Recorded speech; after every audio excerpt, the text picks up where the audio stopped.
But this stuff, Stay Green's ammonium sulfate, you'll see it as a 2000 at Lowe's. You can find it at Site 1 as a 2100. This is an all-purpose fertilizer which has nitrogen in it, but it also has sulfur in it. So it serves a few purposes. So the nitrogen is going to boost the overall plant color.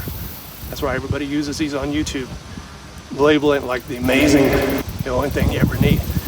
The sulfur helps reduce your pH of your soil. So if you've done a soil test and it shows your pH level is too high, you want to get that down. This helps in that process.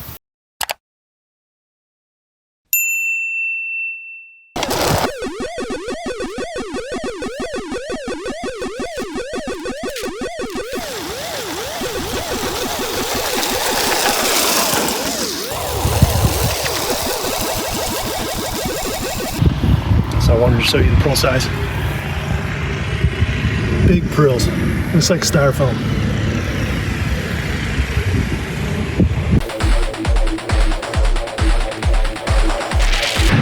Whew.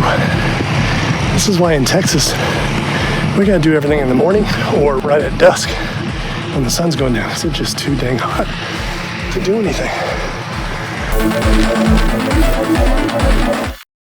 Guys, if you're struggling a little bit to understand what's going on with your yard, it's okay.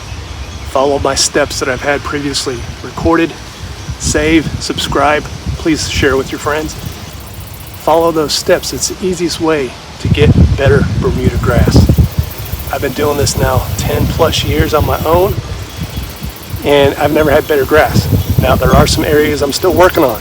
Stuff like this under a tree, where your tree is shading it so much that you're not getting the proper sunlight that the grass needs, or the soil needs to be amended a little bit.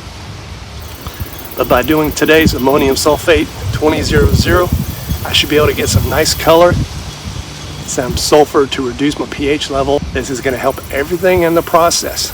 So don't be discouraged if you're not getting immediate results. Just remember, you're working towards the future. It's kind of like putting down a pre-emergent. It's not for that moment in time, it's for the next season. So stick with it. Stick with the steps. You'll be okay. So that's it. That's step 8. Hard, right? I know. Come to think, those landscape companies charge $130 for that. It is a little bit of effort. But man, is it worth it. Take care, guys. See ya.